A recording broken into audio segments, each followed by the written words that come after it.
He's just playing the introduction now. Okay. And we sent out social. Okay, we're on. This is ThinkTech. It's Tuesday. We're going to call it Asia in Review.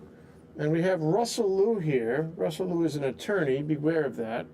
Okay, he's licensed to practice in Hawaii. Beware of that too. But in fact, for the past, it must be 10 years, he's been practicing in China, in Beijing mostly, right? That's correct, Jay. I've been in Beijing, China for nearly 10 years. Yeah. Ni hao ma, baby. Wow. Okay, aloha to you too. I'm going to call this show. Whose mic is not on? Okay. Russell, we're going to make you a mensch. Okay. Your mic will be on. Great. So say hello to the people again. Say hello to them there. Hello, everyone. Aloha. Excellent. Well done. Attorneys need to be able to do that. Yes, they do. So the title of this show that we're doing together today, Russell, is Don't Be Afraid to Send Your Kid, or CEO, to China. Tales of Daring Do and Life, Liberty, and the Pursuit of Happiness in the People's Republic of China. What do you think? It's a long title, but... I think, Jay, that's an excellent title, and I think it's become more fashionable for parents to send their children to China. It's almost like 30 years ago when I remember coming out of high school, college, the dream package was sending your kid to Europe on a Euro pass. Now they go to China, which is completely the opposite of it. That's what we want to talk about. And now the thing about it, the underlying feature of this show, the part that I really have to tell you about, is that Russell and I are working on the HVCA, Hawaii Venture Capital Association, and ThinkTech program that is set for August 22nd of this year at the Plaza Club, right upstairs here in the Pioneer Plaza. It's a lunch and panel program by exactly the same title. Don't be afraid to send your kid or CEO to China. Tales of Daring Do and Life, Liberty, and the Pursuit of Happiness in the People's Republic. What we want to do is give you a picture, which Russell can do, of life in the People's Republic. And Russell's helping me, if not big time, on putting this show together, getting our guests together and setting it up, conceptually about how this is going to be an interesting program for our attendees, all of whom are in business or professionals in one way or another, all of whom, know the benefits of sending kids and CEOs to China, but maybe haven't done that yet. So we want to encourage them a little bit in this program. So Russell, the first thing is so you can put your qualifications out there, and we know exactly who you are, and we can beware of you necessarily. Who are you? Well, Jay, I'm born and raised in Hawaii, and I'm fifth-generation Chinese descent in Hawaii. And I made a joke with a guy who used to work for our firm, and I said, my family came to this country in 1890, and I'm an immigrant son in that regard. And he said, I'm very impressed. He said, my family came in 1845. You were way after me. I'll give you names after the show. Anyway, go ahead. So when did your family come here? My great-grandfather came out here probably in the 1870s, 1880s. This is when Hawaii was a kingdom. I actually saw the identification card. It was the Kingdom of Hawaii. And so they were from the Big Island, Kohala. And my dad used to ride a horse and have a ukulele on his back. He was a Luna? No, he was a worker, I guess. And so they were with the sugar plantation those days. So, but it's a long cry from those days, and it's a long cry from where I'm at today in China. So I went to school here in Hawaii, Deolani School, went to the UH, a little while in the mainland, and went to law school in the mainland. Came back here, had a little practice for a while, but before the Olympics, I made the jump to China. So now I've been there nearly 10 years, of which time I've been with another law firm, a very large Midwest law firm. Out of Cincinnati. Out of Cincinnati, the Taft firm, and I opened their office out there. I was their chief representative. In Beijing. In Beijing, and then lately, last year, I moved over to Shepherd Mullen Law Firm, which is another U.S. law firm that has an international platform. And I'm very active in the legal community. I've been the co-chair for the China Committee, the American Bar Association China Committee, for 2 terms. I've recently put together one of the co-chair for the first ABA conference in China that's going to be an antitrust law this September in Beijing. So I'm very active with many other things. Also, as you know, Jay, I'm Associate Dean for the Law School of the Beijing Foreign Studies University. And I do work 2 jobs, really, and I don't go to sleep till like 3 in the morning. You many really times. picked up the virus, the China virus, where you work all day and you're in constant motion all day long, all night long. Well, there's a lot of excitement there, Jay, and that's what keeps you going. It really makes it interesting living there, working there. A lot of challenges, but it's just a fantastic opportunity for anybody who wants to experience life, as I would say. Yeah, well, I remember my own experience, 2004. I don't think I saw you on that trip. I saw you after that trip. But 2004, we organized a trip by a bunch of directors of the High-Tech Development Corporation, a state agency. And we all went in our own nickel. We wanted to see what was going on in China because it was just emerging then. I had seen a speech by Chris McNally. He was with the East-West Center at the time, an economist, a China economist, and he really opened my eyes. Immediately, I wanted to do this trip. So half a dozen of us went to China, and getting off the plane, it was like a bath of cold water. It was amazing how much energy in all directions, people doing stuff all around. It was like a Bruegel painting, in high speed. Never forget that. And you enter another world, and I'm sure it's like that today too, isn't it? It's like that, and you can really feel that world when you get off the plane. Vice versa, when I come back home, Hawaii's my home, as you know, still at home here. So I come back here and I re-enter another different world. It's so different, and it Slow means down. that word slow down now. It means the average speed. I was thinking about that. I was driving along Beretania Street. It was like 25 miles per hour. Unheard of when you leave Hawaii. In China, the traffic moves very quickly. Well, isn't there a lot of traffic jams though? Many traffic jams, and the rules of driving are very different. When you take a right turn on a corner, the car wins, not the person. The car does not have to wait for the person. They go first without stopping. Well, a lot of people have said that we have it wrong about that. The result is, if we give pedestrians the right of way at every intersection, then you have traffic jams. You have to give pedestrians the same kind of signals and obligations that you give the cars. Right. And then everyone gets a chance to go. But that's another show. But that's not that. But the theory behind it's all business. You know that. The theory is business. Right. Because if every car in China that came to a stoplight, stop sign, has to stop for so many seconds so people walk across the street, imagine commerce would shut down. Cars won't move, taxis won't move, business won't move. So it's rooted in capitalism. Well, yeah, and we have to talk about that because that spirit, that sense of energy is really critical to this whole discussion. Okay, so you're practicing in Shepherd Mullen right now today, Yes. doing all these things with the school and the conference and the ABA, and then you're here all the time, and you're talking to me all the time. You spend a fair amount of time with me. Thank you for that, Russell. And now you're helping on this program too. So you must be on certain kind of vitamin pills, and I appreciate you tell the people what kind of vitamin pills you're taking that you can do all the stuff simultaneously. Vitamin's called no sleep. You don't live longer with that, it doesn't help. Okay, so I'm going to take a short break here to regroup, Russell. Make sure your microphone works properly. And then we'll come back and we'll talk about exactly what this conference is going to cover, okay? The one we're doing on August 22nd at the Plaza Club, right upstairs. We'll be right back.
I think Derek probably be pretty interesting. Now that you came to Ustream through ThinkTechHawaii.com, now that you're watching our streaming video or listening to our streaming audio on Spreaker.com, you know, you probably guessed this is ThinkTech broadcasting on a given Tuesday. And if you listen to any of the earlier part, you'd know that the fellow at my left is Russell Leu. He's a Hawaii lawyer who's actually lawyering in Beijing, which we all admire him for, at a firm called Shepherd Mullen. He's very active there. And he comes back once in a while and talks to us here in the studio, so we're always happy to, you know, to see him here. Say hi again, Russell. Hello, everyone. Yeah. I'm happy to be here again, Jay, Yeah. to be back in the wonderful islands, and driving to the studio was beautiful. The skies are blue and clouds are nice. That's right, and no this is pollution Hawaii, here, no yeah. pollution. Hold that It's a thought. real treat. Yeah. So we actually, Russell and I are working together in this program called Don't Be Afraid to Send Your Kid or CEO to China. Tales of daring do and life, liberty, and the pursuit of happiness in the People's Republic these days. And so we're putting this together, and I want to thank Russell for that, but also I want to have a discussion about exactly what is this program about. What kind of intellectual content do we hope to present at this program? What do you think? Excellent. This will be an excellent program, an opportunity for, I think, the audience to get to know what China's like. I think we read about it in the newspapers, we talk about it, we look in televisions, but there's nothing like getting it firsthand from people who live there or living there. I think it is a great way to understand what China's all about. I think that's very important to understand. But we know what China's about, don't we? It's for high energy, a lot of make money. Chinese people, we know them here. Everybody knows Chinese people. The Chinese people all around us all day long.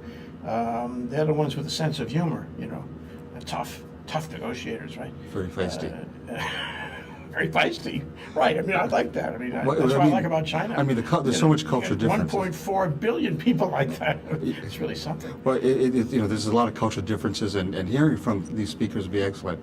It's like this. I was talking to another Hawaii lawyer yesterday, who is a general counsel of the title company, and I was talking with him about his daughter's going to go to China to teach English, and I quipped about what's it like and what's different about China. It's like this: when a Chinese person wants something to negotiate for something, they'll do it very differently than a Japanese business person. A Japanese business person will say how beautiful this is. It looks like art. The price goes up. You know, they'll raise that price up. With a Chinese person, once they start nickel and diming you and start asking for a discount, you know you got them on the run. You know they want this and they will buy it. But they're going to a whole new negotiate. psychology. Very different psychology. Just remember that. It's not what you think it is. But this program will expose, hopefully, the audience a little bit more about what's it like living in China and dealing with Chinese people. Well, I have to go back to my anecdote about when you and I were together in Beijing, and you took me on a bus, and we went to some heaven on earth store. Do you remember the store? It was Carrefour was in this huge store, and they had, this store was huge, it was like Ala Moana. Yes. And beautiful shops. I mean, shops that knock your socks off with everything. They had a shop of the Japanese rice maker company, Panasonic. And the most beautiful things you ever saw for products we never saw here in Hawaii, never. Yes. And it took a lot of space. And then you took me in. We were looking at electric bikes, and I was in a coat. You were in a coat, and I remember they gave me the bike that said "Ride the bike, test the bike out." And I said, "Well, I'm in a coat, and it's not the street. There's the third floor of the store." And I said, "No. Just ride it down the aisle here." Remember that? Yes, I remember that. I was chasing you down the aisle, making sure I didn't fall over. It was amazing because it was so alive with mercantile deal making. You know, that's what it was. Anyway, the point is that we had a lovely afternoon. We ate lunch. You bought me lunch at some Chinese restaurant in your neighborhood.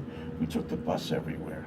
And it wasn't hard, it wasn't crowded. It was, not 9 million bicycles in Beijing. It was something else. It was very pleasant.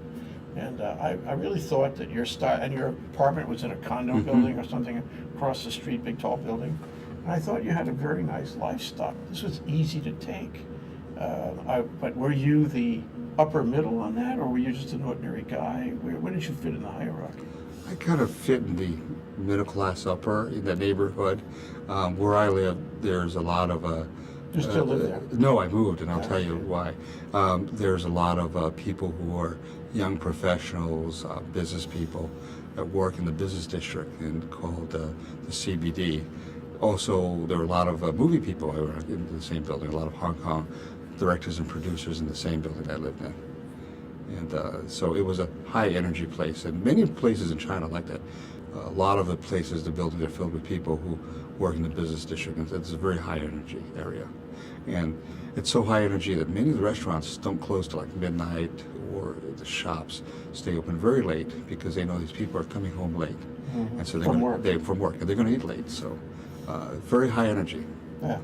So you have a car now? No, I don't. You still take the bus? I still refuse to get a car. I still take the bus and subway. It takes me everywhere. And the pedicab, they still have pedicabs? I remember you negotiated with a pedicab operator. Yes, they're called Sandu It Cha. was really funny because, whatever she wanted to charge, you weren't going to pay it. And I watched you negotiate in Mandarin. I thought it was hysterical. But you succeeded. So how good your Chinese is, it's not bad. You can negotiate. That's the important thing. Yes, and I really need it because people like you, when you come to China, you always ask me, can I go to the supermarket? So I've got to negotiate for you. Well, okay, so, this all sounds very pleasant, and I remember, for me, it was very pleasant that afternoon with you. But I wonder, on a long-term basis, what's it like for an American lawyer or businessman to work in Beijing or Shanghai, for that matter? Do you feel that it is comfortable, or are there points of discomfort along the way? It's interesting you ask that question because every day is a challenge day. You don't know what your day is going to be like. That's why in China you don't find people carrying daytimers or Franklin Covey. You got to set your mind what you're going to do, but it's going to change at any given time.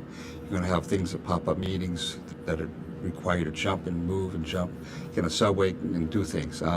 So every day is a challenge, but that's the beauty of being in China. There's a sense of predictability. There's a sense of we're going to go one direction, it's going to go that direction. And for example, working on a project, all of a sudden I hit one email and the whole day I'm stuck with this project. The Chinese are clients that we have. Some of them are going outbound. We're doing M&A, mergers and acquisitions. They're buying things outside of China. So it's like picking the phone, dealing with some attorneys in Indonesia, dealing with the clients in China, then dealing with the U.S. because it all ties in. It's a global way of doing business. It's very different. In the conferences that we've seen in the past, people were always warning you, be careful. The Chinese will skin you. They don't mean what they say. You'll never really achieve the level of guanxi that you need to actually cut a deal. And sometimes they use tricky things behind your back, whatnot. You get the government involved to stick it to you and as part of the deal, to force you to take one position or another. Now you're in a law firm that does these mergers and acquisitions between Chinese companies, also between Chinese companies, American companies, right? You're well positioned to see how the transactional side of the economy works. So what's your comment? I mean, is it easy? Is it hard? Is it tricky? What is it? Everybody says dealing business in China is tricky. Well, I find that, it's important anywhere you go in the world to have credibility. I'm still alive, Jay. It's 10 years. I haven't been skinned yet, so you can see that I'm still there. And guanxi is a relationship, and they know if you're there in a long-term relationship. So I found that people are people, and I haven't found any deals that were tricky or much more trickier than doing business here in the U.S. I find that people there in China, once you make the deal, that's the deal, okay? And you may later on change it. They may want to come back to you, change it. But I found the very big deals, it goes through, and companies will go on and do their thing. So I find that you're dealing with... But we've heard many times, and maybe it's old information, but that in China and in Asia in general, a contract, a business deal is only the beginning. What I mean is that you ink the deal and everybody starts to change it. And while you watch, it's being changed, and people don't really feel fixed to the terms negotiated, because the negotiation kind of continues. Is that not true now? Well, that's a very good observation, Jay, and a very good question. Let me answer it this way. I think looking at it very culturally and philosophically different, you're in a different world, and let's take a look at why. Because in the U.S. we have a very stable court system. You could be in New York, and I can be in Hawaii, pick up the phone. We said, okay, we've got a deal.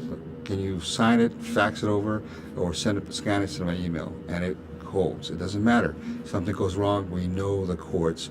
We know the law is uniform. We know we come from a common law jurisdiction where your lawyers will find the cases that say this, this, and this to support your position. So you have a sense of predictability. You have a sense that, well, the system works. Now, you got to realize in China, in Asia, for most part, for many thousands of years, you had the emperor, and they had the emperor's government employees that were the court in the vast country.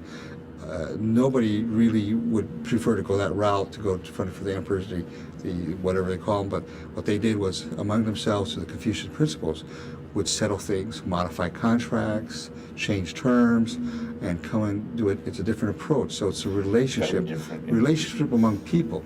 Relationship among people. Yeah. That's the core of it, not going to the courts. Yeah, yeah. And so you have a situation where now East meets West. The Western businessman has the idea, well, if something goes wrong, I'm going to screw, everything's going to be in that 150-page contract. For the Chinese or the Asian mind, it's this, well, we both want to make money, and we both want this relationship to flourish. So we're going to do this contract, and if things change, we'll have the flexibility to change things around. Okay, I'm not saying that that's the case all the time. I think I'm beginning to but that's understand the this. different Let me philosophy. try to encapsulate what you're. So yes, they respect the contract, but the relationship should override the contract, because after the contract is inked and everybody is legally committed, and people do respect that, is I think what I hear you saying. You want to have a relationship that will enable you to change the contract if necessary, to call on your opposite to remake the deal, as times change. Mm-hmm. And that's why you want to have the relationship, so he won't give you the straight arm when you ask him for a change later. Is that That's sort of it. That's sort of it. Okay? But we're seeing also another trend. What's happening in China is that a lot of Chinese are starting to learn the system that they're litigating. So the contract is, on the other hand, becoming important too. So the courts will look at the contracts and will rule on the contracts. But bear one thing in mind is that in China, it's a civil law system, not a common law system. So the judge will look at it, the judge will make that decision. In a common law jurisdiction, you have hundreds of years of cases or case law precedents. So that contract is backed up one way or the other. But if you have a judge that may not understand the issues, they may rule one way, there's an opportunity for people feeling that I did not get a fair deal before the courts. But they are litigating. The precedent doesn't matter in the civil law system. That's right. Every case on its own. That's right. And you're governed by whatever the law, stated law is, the statutes, I guess, and by whatever the judge feels is fair in his perception of it. That's a lot different. Does it work better or worse in your view of it? Well, I think it works fine, but I think there's a shift now because China's big policy, the focus is businesses going outbound. So in the law schools, the shift is to teach the students common law, for them to learn to be also common law lawyers. And this is very important because if you look at the jurisdictions around the world and so forth, you'll find that it's evenly split common law, civil law, but the places where English and common law prevails or from systems where the international business is done. Sure, if you want to go after the business, and in order to do that, you have to understand the law as it is practiced in those jurisdictions. That's right, and so that means understanding the law, understanding how to look for the law, understanding what the rules are. So it's changing now. It's changing now, and law schools, the shift is that the students have to learn common law to some extent. Yeah, very interesting. So much more, and many more questions I want to ask you right after this break. And Russell, let me say that the bottom line here is, plus ça change, plus la même. Okay, the more things change, the more they are the same. Except that these days, the inevitable conclusion is plus ça change, period. Because nothing is the same. That's right, nothing's the same, Jay. We'll be right back. We're having this interesting discussion with Russell Leu of Shepherd Mullen in Beijing, an American Hawaii lawyer practicing in China. And we're talking about the program that he and I are setting up called Don't Be Afraid to Send Your Kid and CEO to China. We'll be right back after this break.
Okay, we're back. This is ThinkTech Live, broadcasting on Ustream, on Spreaker, ultimately on YouTube and Olelo, here in our studio at Pioneer Plaza.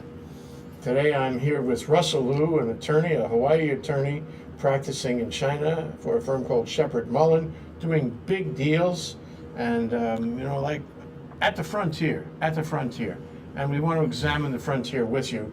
That's why we say, don't be afraid to send your kid or CEO to China. Tales of daring do and life, liberty, and the pursuit of happiness in the People's Republic of China. Okay? So there you are, you're happy. You're not concerned, nobody's following you, nobody's arresting you, nobody's limiting your civil rights, am I right?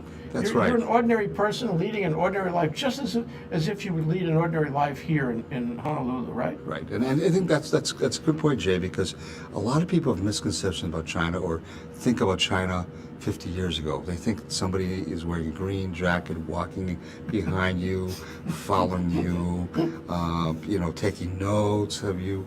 That doesn't happen. I feel much more freer in China than I'm here. Here, you drive in a car and your police drives along, and they're making sure your license plates, your watch, your thing is up to date. Much more than that. And think of it this way: think of a big road, Jay, with many different lanes.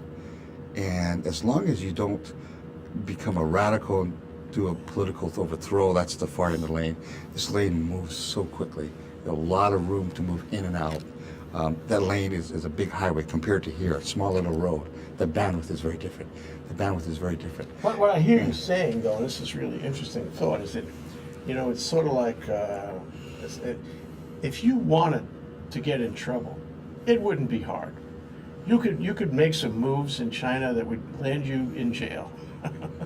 But tell me, what would those moves be? What's that far lane like? How do you get into that far lane?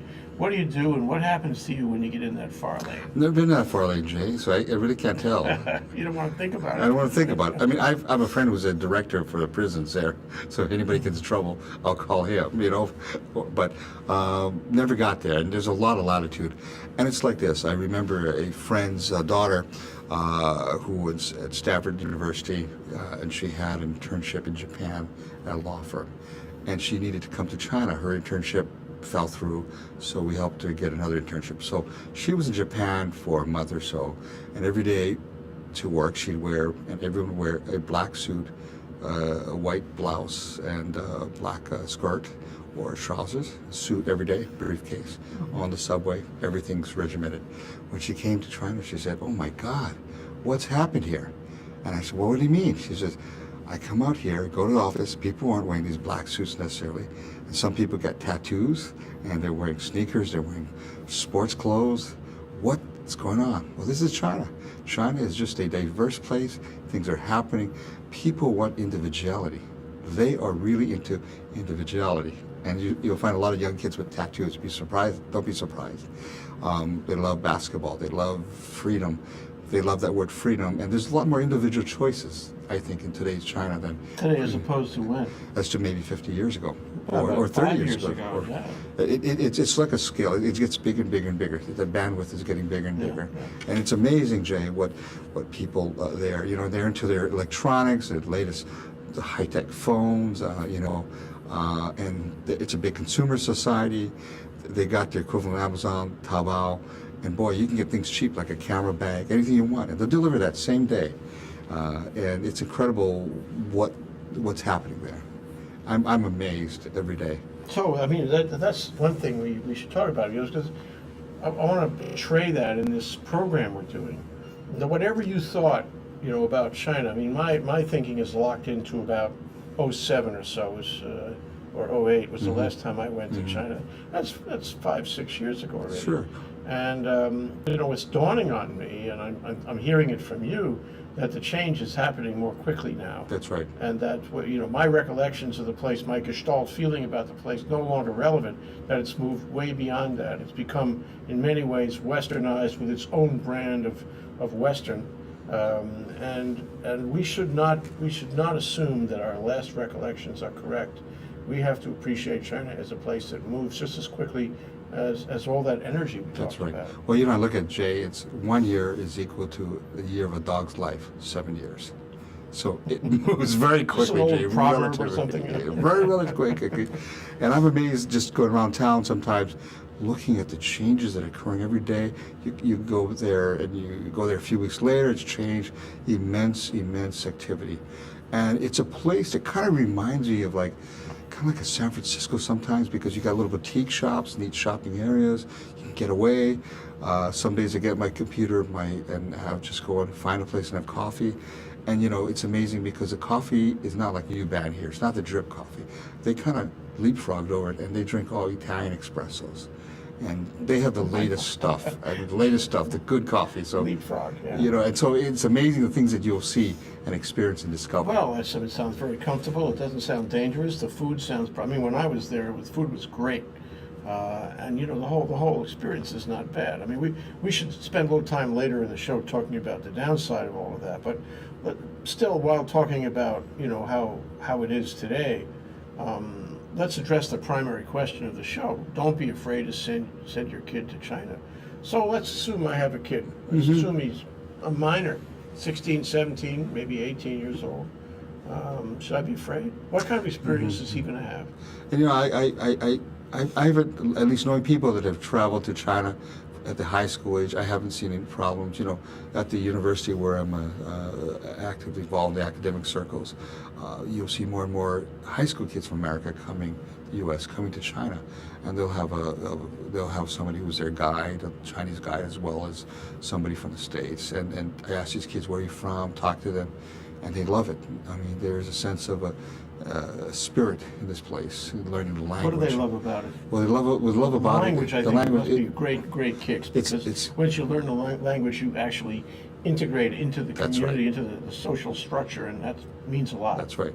Well, for them, it's like seeing, hey, oh, you're into basketball? Oh, I'm into basketball.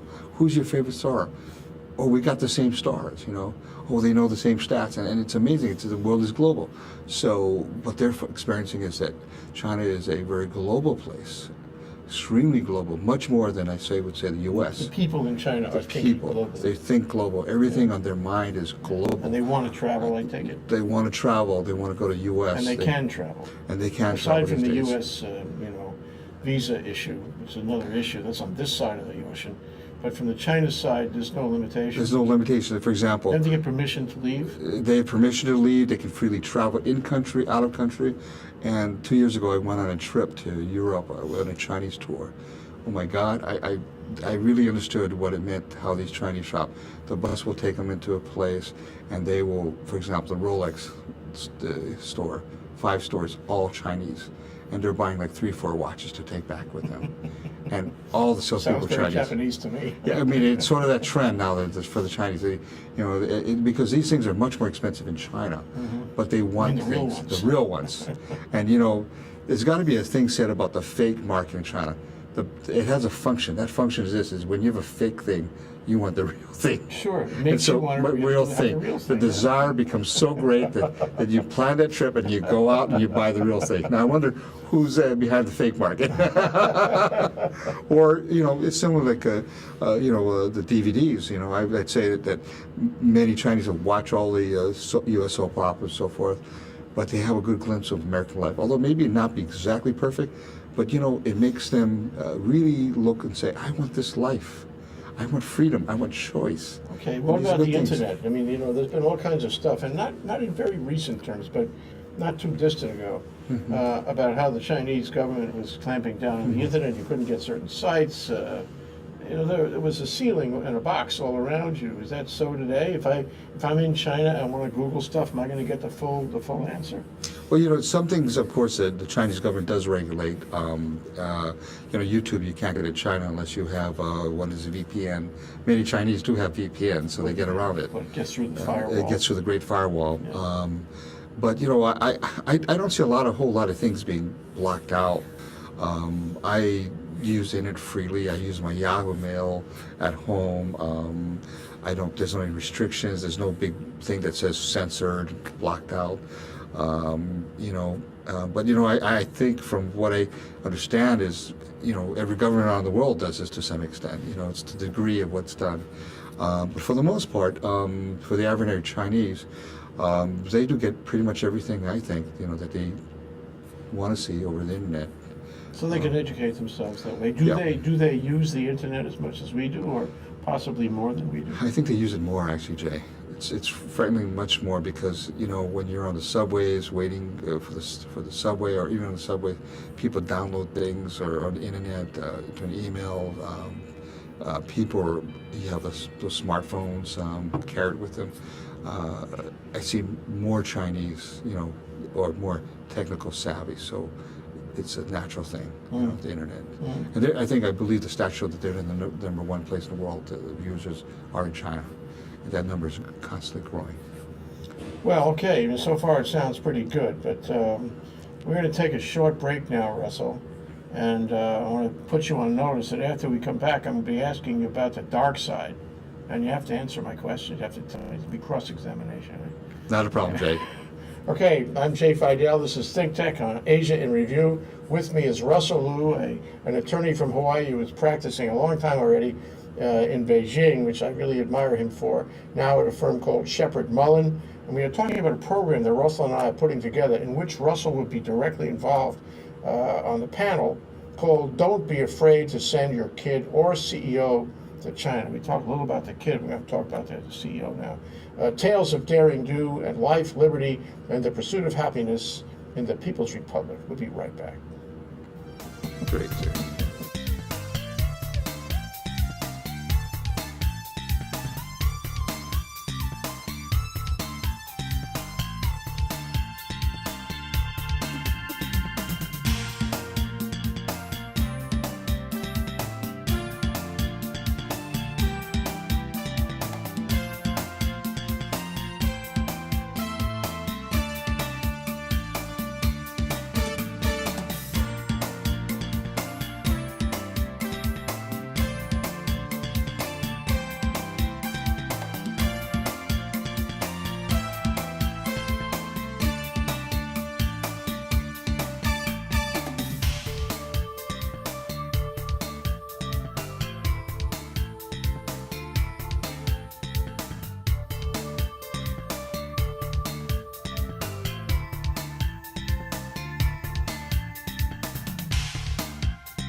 Guess what? This is ThinkTech Hawaii doing Asia in Review on a given Tuesday. And I'm here. I'm Jay Fidell. I'm here with Russell Leu of Shepherd Mullen, a law firm in Beijing. He's a Hawaiian lawyer who chooses to practice in Beijing and likes it very much, so much so that he's actually making a life in Beijing. That's the way it looks. And he and I are working on a program called Don't Be Afraid to Send Your Kid or CEO to China. Tales of daring do in life, liberty, and the pursuit of happiness in the People's Republic. And Russell was actually part of that. But, cross-examination. What's the dark side to all this? I mean, when are the times when you say, oh, my God, why am I here? Why am I not back in Waikiki Beach? You know, why am I not in Hawaii? What am I missing? What happens that troubles you over there, Kay?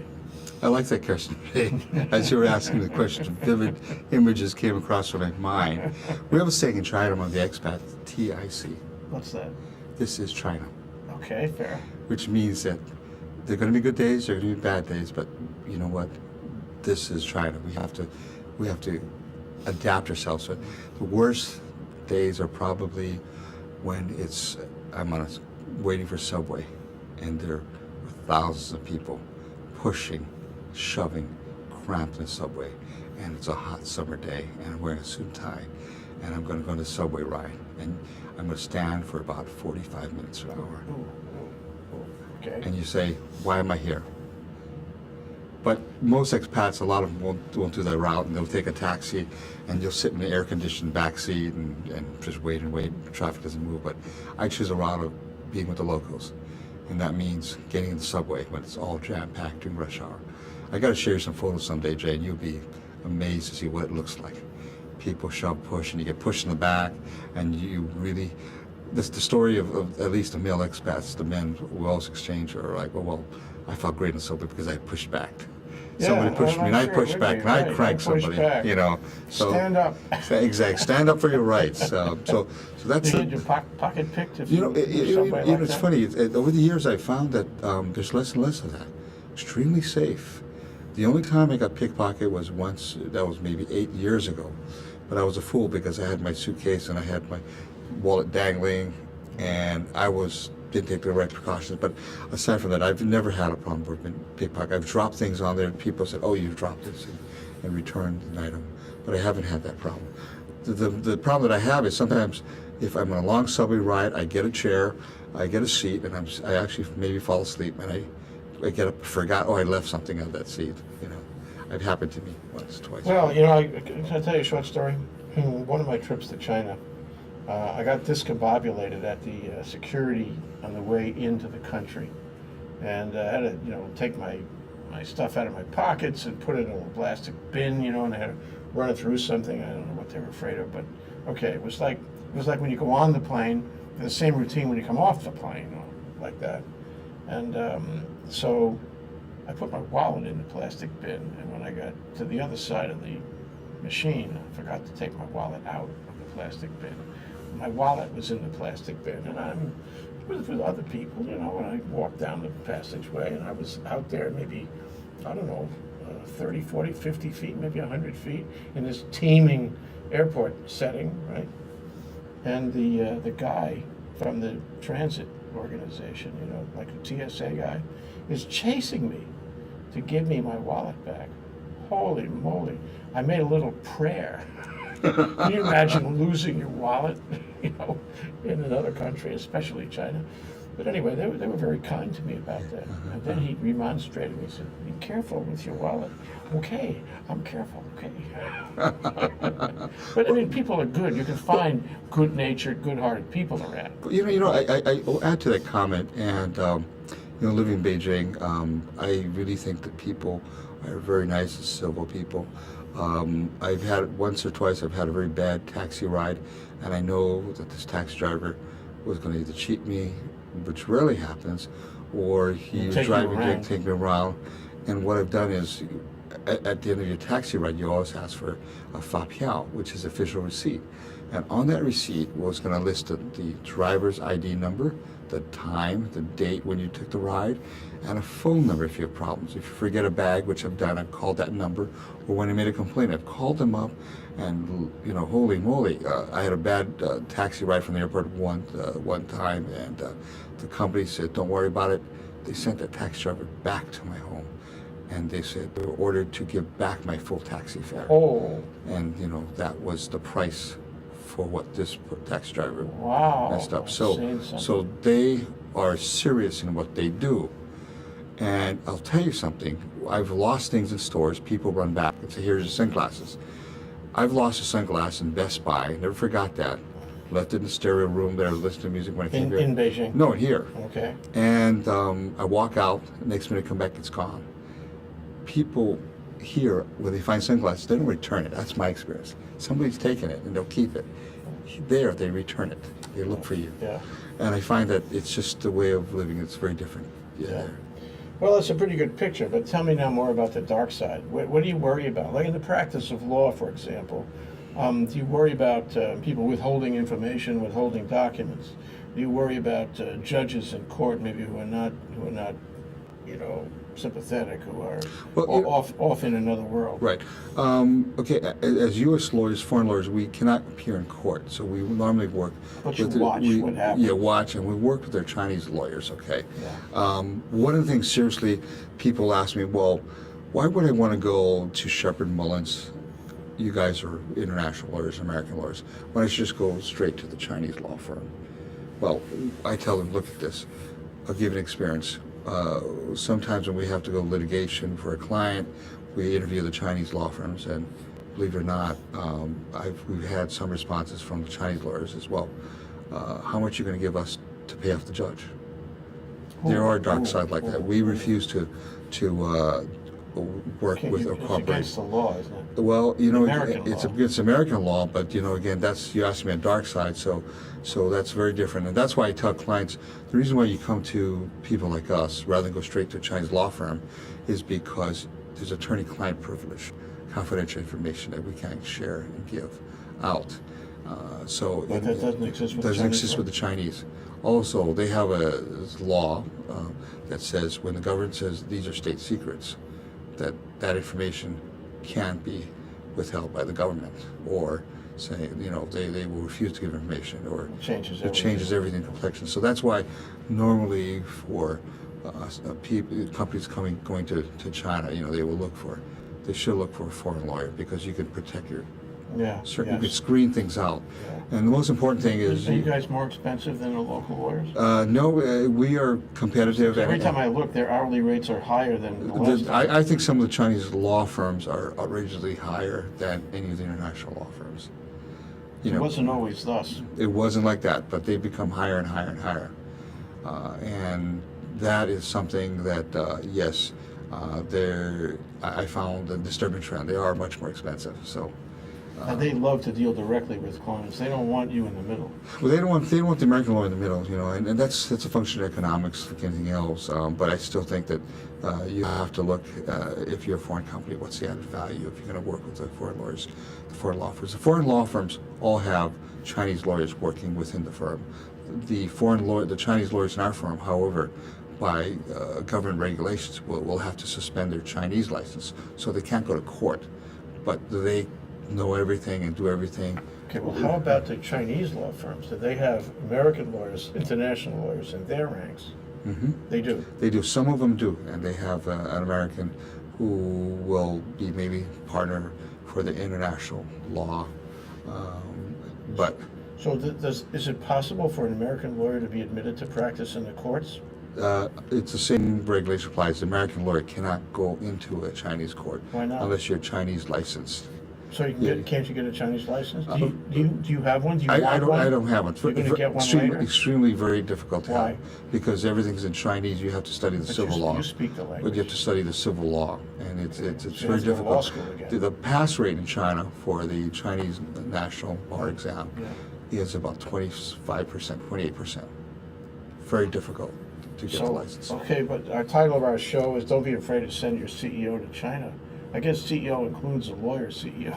That's right. So, I mean, what about, somebody who wants to do, I mean, I've always admired you, you know that, and suppose I decide, I wake up one morning and say, I'm leaving Hawaii. Mm-hmm. I want to go and join Russell Leu and Shepard Mullin or some firm like that in Beijing.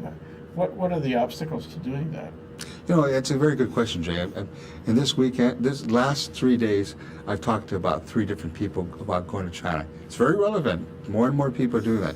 One is a U.S. lawyer in investment banking area, was in Hawaii. He's been here 4 years.